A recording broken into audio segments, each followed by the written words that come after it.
Caleb Maupin, old friend of the show, journalist, broadcaster, speaker, and political analyst, to which we need to add the word author. He's the author of several books, but the one in question is his book on Kamala Harris. Caleb, welcome back to the mother of all talk shows. Since I last spoke to you 48 hours ago, I understand Amazon have put the book back up for sale. Let's clear that one up first. Sure. Yesterday, or actually Monday evening, without any explanation, I received an email. Your book has been published on Amazon. And that seems to be the fact that they with no explanation, similar to the manner in which it was taken down, they put it back up. For those who maybe want to get caught up on what happened, I wrote this book, and if you have this edition of the book, it's a collector's item. I wrote this book. I published it on August. Yeah, I published it on August 31st, 2020. After Kamala Harris became Joe Biden's vice presidential nominee, and it sold a few hundred copies, got some good reviews, and it was reviewed in the Morning Star over in the UK. It was reviewed in some newspapers in India, and it didn't get a huge amount of circulation, but that was fine, and everything was fine with it. And then on Sunday, July 21st, Joe Biden stepped down and did not announce he was going to run once again. He made clear he was not seeking the presidency. And then the next day, Monday, the media started coronating Kamala Harris. And it was Monday evening, 7:26 p.m. local time. I got an email from Amazon telling me there was an issue with the cover of the book, which is odd. But I immediately uploaded it with a new cover because I figured, hey, if there's an issue with the cover, I don't want to lose any time. Kamala Harris is in the news. Wouldn't let me upload it. And then I tried again, denied. I tried again, denied. I tried to upload it about 7 times on Tuesday. Each time was denied. So I put it on Lulu.com, which is an alternative to Amazon, and it was selling quite well. And then Thursday, people started tweeting at me and texting me about how they could no longer process transactions on Lulu, and their credit cards were all being denied when they tried to buy the book on Lulu.com. So I started selling the PDF of it on a website called Gumroad, where I just sold the PDF file of it.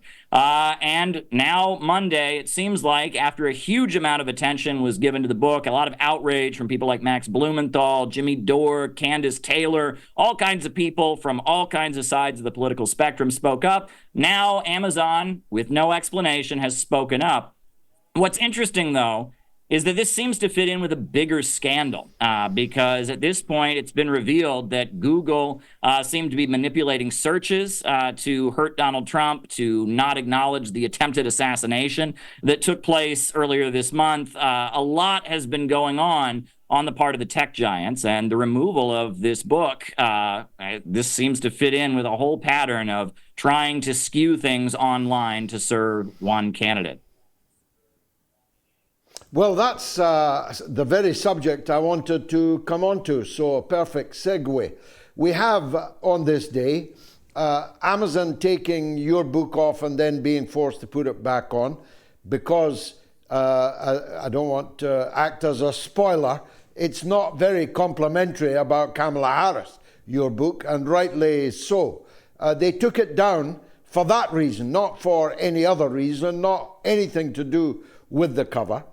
The owner of Twitter, Elon Musk, having disappeared into the grisly embrace, grisliest of embraces from Netanyahu, has now launched what can only be described as a regime change jihad against the elected government of Venezuela, totally abusing his own platform that he owns, posting fake videos, getting readers noted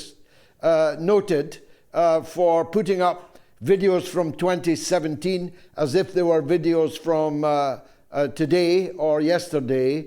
Elon Musk has joined a regime change operation being mounted by the US deep state, having, of course, paraded his wares as the nemesis of deep state control of Twitter in the first place. And the Google example that you give is evident to all of us who are trying to follow the Donald Trump assassination story.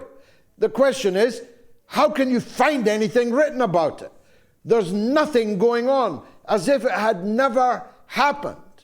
And an issue, an incident of the gravest importance that could have changed the whole world if it had succeeded is now effectively, like Hunter Biden's laptop story, disappeared by the tech giants.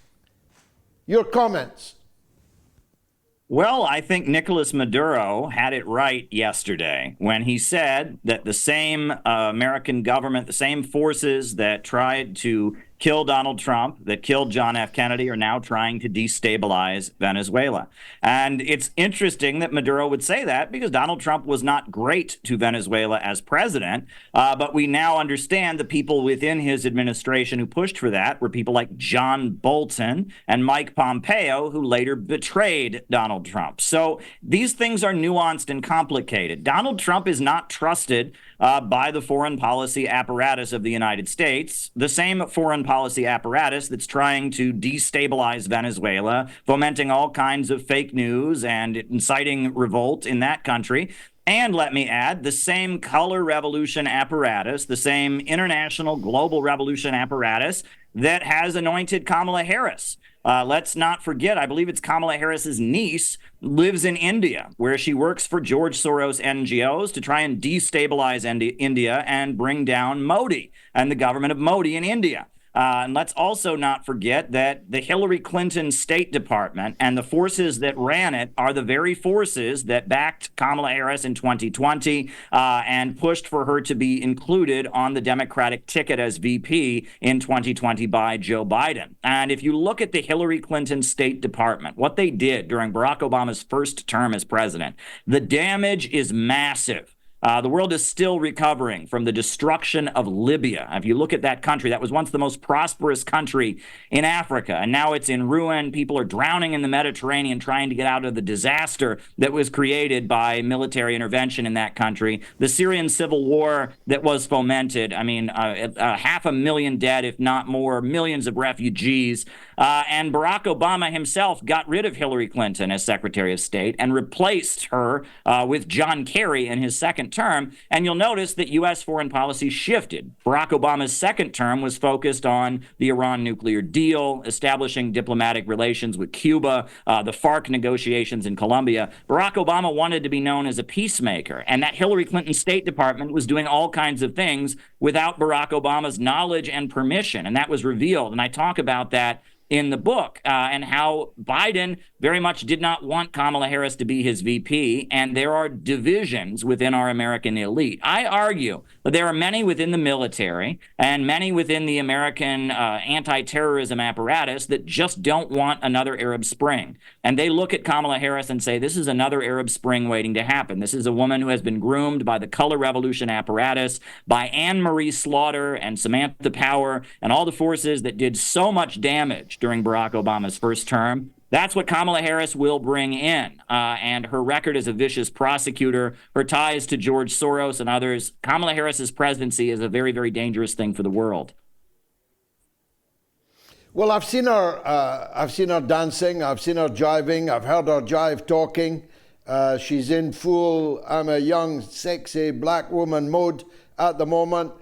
She sends twerkers out front to warm up the crowd. I mean, it's like an episode of the Blues Brothers watching her presidential campaign. How is she doing? Well, according to mainstream media, she's just doing amazingly well. I mean, all the American people are just lining up to support her. The facts on the ground tell a little bit of a different story. I mean, we have never seen this level of amping up support for one candidate. You have what was done to my book. You have the number of news stories about how reporting on people should like Kamala because they already like Kamala. They have pulled out all the stops for Kamala Harris. But the facts remain that the American people don't much care for her, and that if she wants to present herself as someone who should inherit the legacy of Black Lives Matter, she has a lot of explaining to do about what she did as a prosecutor, about how the drug lab scandal of 2010 involved at least 1,000 people who went to jail or had criminal convictions overturned because her office was covering up that drug labs were turning over false positive results and people were being reported to have been using drugs when they weren't. She mocked Black Lives Matter protesters. She marched around the stage in Chicago in 2013 saying, build more schools, less jails, in this sarcastic, mocking voice. She was the queen of mass incarceration. Kevin Cooper was just 4 hours away from getting the death penalty. And the governor of California wanted DNA evidence to make sure he was actually guilty of the crime. And her office stepped in and tried to stop it and tried to prevent DNA evidence from being acquired. She wanted an innocent man dead. This is Kamala Harris. She's a very, very dangerous person with no qualms. I mean, her office actually argued on multiple occasions for keeping people in jail because they needed their cheap labor pool, that it was cheaper to use prison laborers than it was to use law-abiding citizens. And people were going to be kept in jail not on the basis of justice or the crimes they committed or whatnot, but on the basis of saving money, to avoid hiring people. This is outrageous. I mean, this is a person who doesn't really care about other people and how her actions affect them. And my book gets into a lot about where Kamala Harris came from, in particular, the Marxist father who has denounced her that no one wants to talk about. Her 85-year-old father who lives in Jamaica and has denounced her campaign, and that whole story, the baggage that she's got around that. There's so much that no one is talking about. When Barack Obama ran for president, we knew everything about him. We knew his mother. We knew his father. We knew the school he went to in Indonesia. We knew who his pastor was. We know nothing about Kamala Harris except she's funny sometimes, and she has a laugh that is catchy. A lot of people think it's a little bit demented, but it's supposed to be a catchy laugh, and we're supposed to vote for her on that basis. The more you dig into who she really is, you realize this is a frightening case of somebody brought in by a very frightening wing of our American deep state. Well, the best way to deep dive into Kamala Harris is to get your book. We'll come back to it at the end of this interview. I want to ask you, though, one quite important question. I saw someone that I worked with 30 years ago in the States and respected, Dr. Phyllis Bennis. I saw her on television effectively shilling for Kamala Harris as someone who will be tougher on Netanyahu, who'll be more sympathetic to the Palestinian agony than Biden and certainly Trump. Was Dr. Bennis an outrider there, or is this a thing? Well, anyone who's worked as a Palestine solidarity activist in the Bay Area will tell you that Kamala Harris is very much an Israeli creation. Starting from when she became the district attorney of San Francisco, she was going on regular trips to Israel, being wined and dined and given the all-star treatment by the Israeli government. And when she would meet with Palestine activists, when they would come to her office, she would sit there and silently look at them, no questions, not even really listening to what they were saying.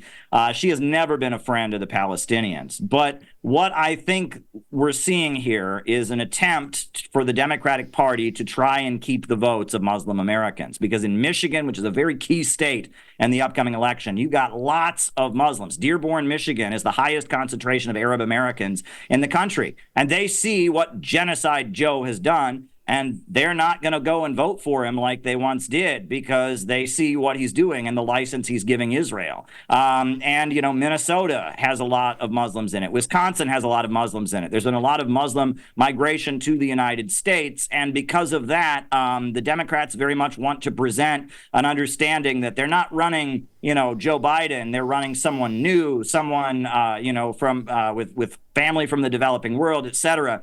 But when it gets down to it, this is what we saw under Barack Obama. Barack Obama was a 21st century Napoleon, right? We all know what Napoleon did. When Napoleon was trying to conquer Egypt and trying to drive out the British Empire and conquer Egypt and Syria for the French, He put up posters everywhere saying that he was a Muslim and they should follow him and he was going to be their friend against the British. Well, Napoleon was lying. It was a lie. He was just trying to gain the trust of the people there, and his staff joked about it. Napoleon wasn't a Muslim. Napoleon was simply trying to fake out the population, and that's what Barack Obama did. They rolled him out. He was going to reset everything from the Bush years. His middle name was Hussein. He'd been to a Muslim school. He's had Twitter wars with Netanyahu. But look what happened under Barack Obama. Libya was destroyed. Syria was reduced to chaos and civil war. Barack Obama was no friend of the Muslim world, and Israel got exactly what they wanted. And that's what will happen under Kamala Harris, but there will be a lot of smoke and mirrors and virtue signaling and theater. Donald Trump is honest about his ties to Netanyahu and his loyalty to Israel. Kamala Harris is trying to play games with the people, and I think that's what we need to recognize. The other thing that's worth noting is that after leaving office, Donald Trump noted very strongly how Netanyahu betrayed him. And he made a very, very public, acknowledgement of the fact that Netanyahu stabbed him in the back as he was leaving office.